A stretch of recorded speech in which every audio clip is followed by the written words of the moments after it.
All right, so linear versus nonlinear. What we're trying to find out is when we look at a function, does it form a line when you graph it or does it not? And the most obvious way to tell is if you look at the graph. So we'll start with that. So I'm trying to keep these notes short so we can do the other activities today. So let's just say this. If you graph a linear function,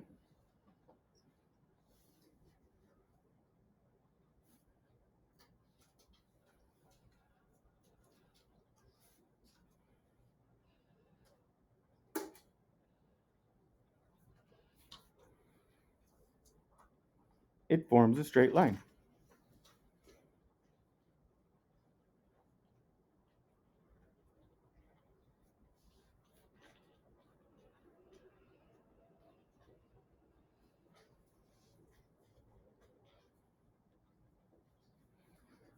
Okay. So let's just graph a couple of functions so we can tell the difference. All right. And these are going to be just very quick sketches. So let's start off with a linear function.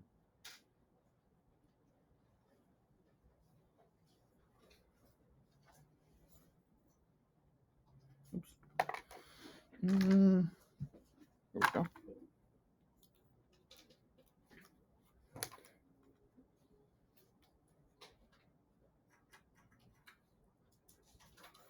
So linear function, and we'll graph y equals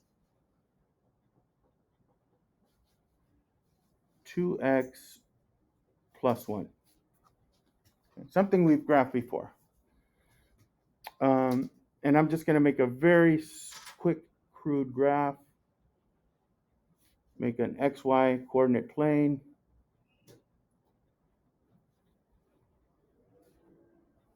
Here's my y-axis. Here's my x-axis.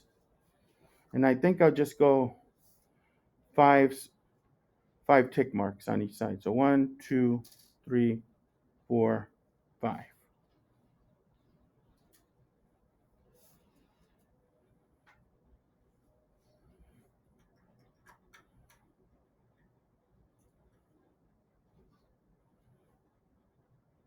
Okay.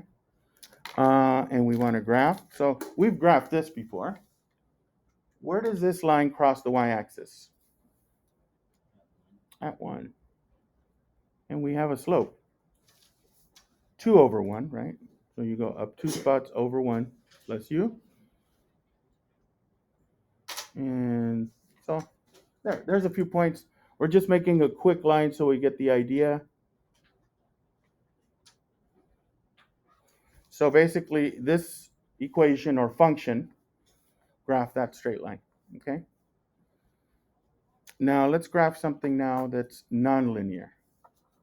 So let's do nonlinear.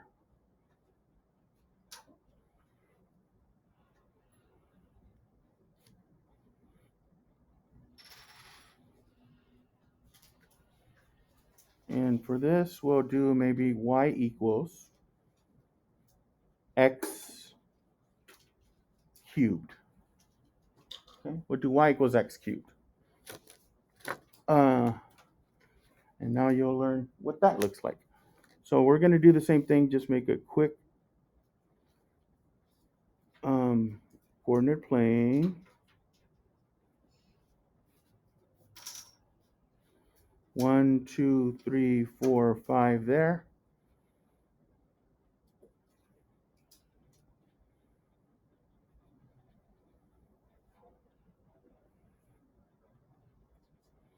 We're not trying to be terribly accurate. We just want to get the idea of the shape of this graph. So this is to the third power, okay? And if I graph this, it will look something like this. It's going to start here at the lower bottom in quadrant 3. It's going to go through 0, and then it's going to curve up, go this way. So it forms this. More of a swerve to it than an actual straight line or a curve. Hmm? We'll get into those details in other sessions, but trust me on this. Later on in the week, we'll be graphing stuff that's y equals x squared, and you'll see why it takes the shape it does. Okay, but just trust me on it. Y equals x cubed graphs to this. Okay, so now we're going to look at what happens when you look at the equations of the line. So a lot of what you'll be doing on the assignment and on the Kahoot is looking at graphs and deciding, is it linear or nonlinear? Real simple. If the graph forms a straight line, it's linear. If it has some sort of a curve to it and it's still a function, then it's a nonlinear function, okay? All right, so let's talk about when are equations linear versus nonlinear.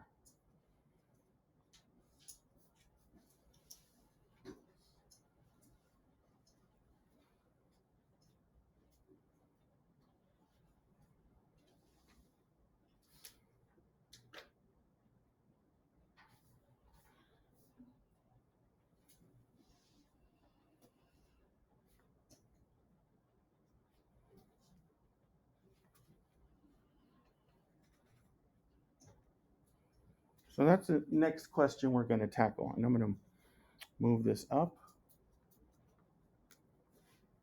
Okay.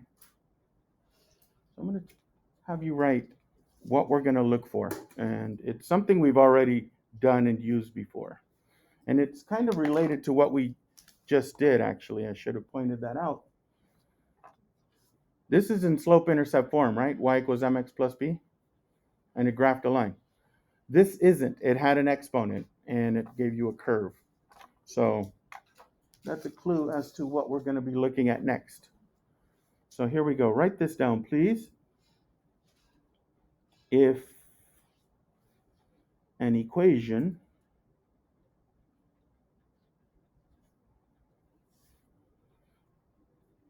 is a linear function,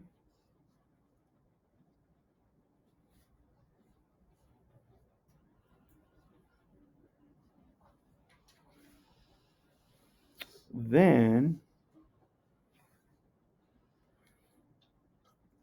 it can, and that's important, it can be written, it won't always look like this, but it can be rewritten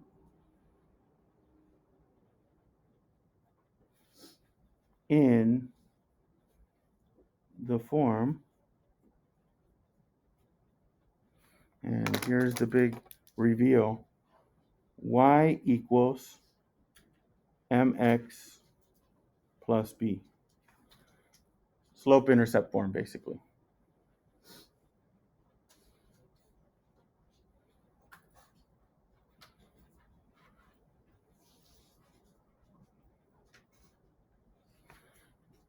If we can rewrite it in slope-intercept form, it's a linear function. Okay? So what we're going to do is we're going to look at a few equations and decide, is it a linear function or a nonlinear function? Okay? All right. So let's continue. Determine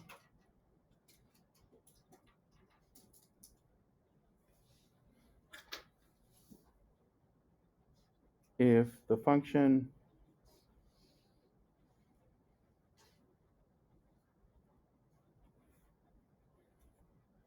is linear or nonlinear.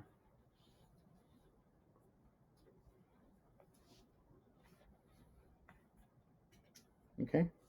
So we'll look at the function, the equation, and we'll say, ask ourselves, can we rewrite this in this form or not? If we can, then it's a function. If we cannot, not a function.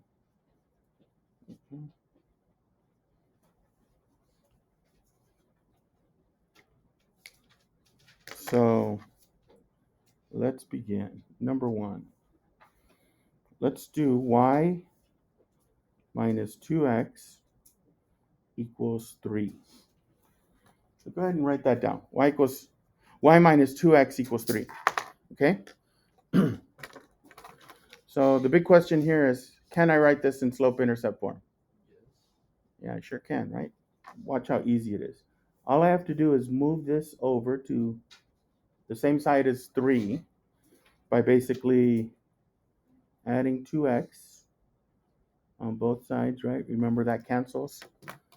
And I end up with y equals positive 2x plus 3. That's now in slope-intercept form. Okay? Therefore, this is a linear function.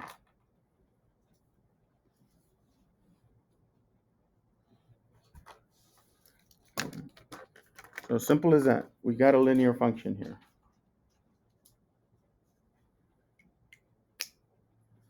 Okay. Let's try another one, number 2. Y equals x squared minus 2x plus 3. Okay? Let's take a look at that one. What do you think? Linear or nonlinear? Yeah, there's no way I can write this in slope-intercept form. The main reason is the exponent. Yeah, it's going to curve. It's going to make this U-shaped curve that we're going to look at later on in the week.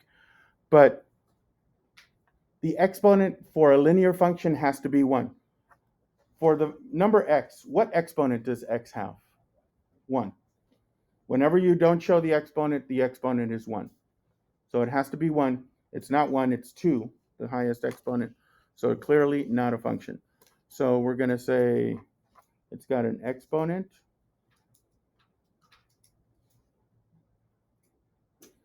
Therefore, nonlinear.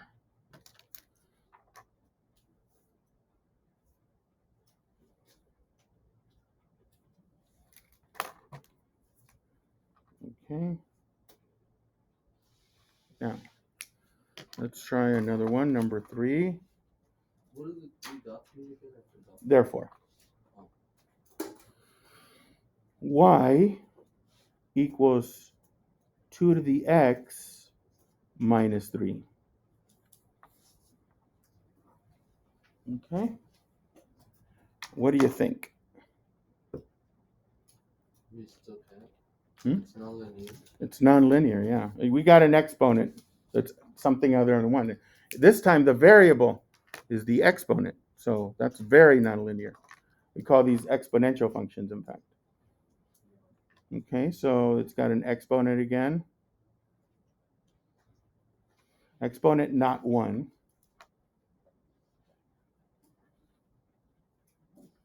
Therefore, nonlinear.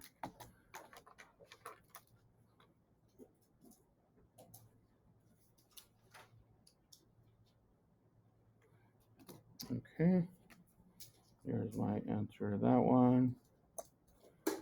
Okay, we got a couple more, just 2 more.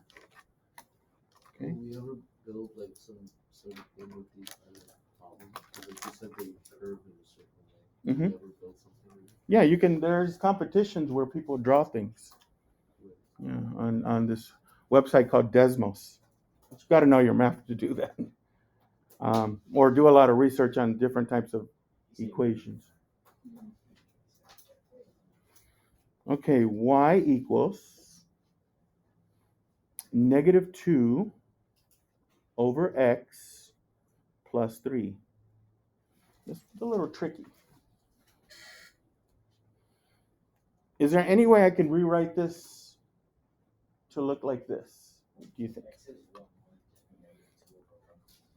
Yeah, but look where x is. X is in the denominator. X is in the denominator. That's kind of the tricky part.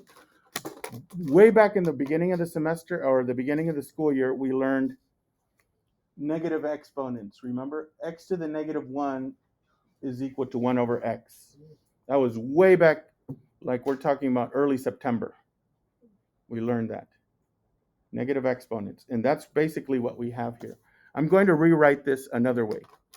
Okay? So this can be rewritten as y equals, I got that negative 2. Another way to put the 1 over x is x to the negative 1 plus 3. Yeah, it's got a exponent other than 1. So therefore, nonlinear. So this one is nonlinear. Again. Wait, but like, why is it negative 1 over the x? Anytime your variable's in the denominator, you can write it with a negative exponent. And that's how I wrote it. And because it's got an exponent other than positive 1, it's nonlinear. Okay. Last one, number 5. Okay, y equals x plus 3 all over 2. Is there any way I can get this to look like this? Yeah. Actually, yeah, I can. Since I'm dividing by 2, right? Not x, I'm going to just do that. I'm going to divide everything by 2. Y equals x out divided by 2 plus 3 out divided by 2.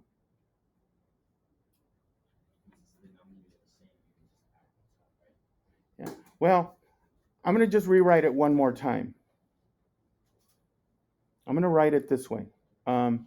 Instead of x over 2, I'll put it as 1/2 x.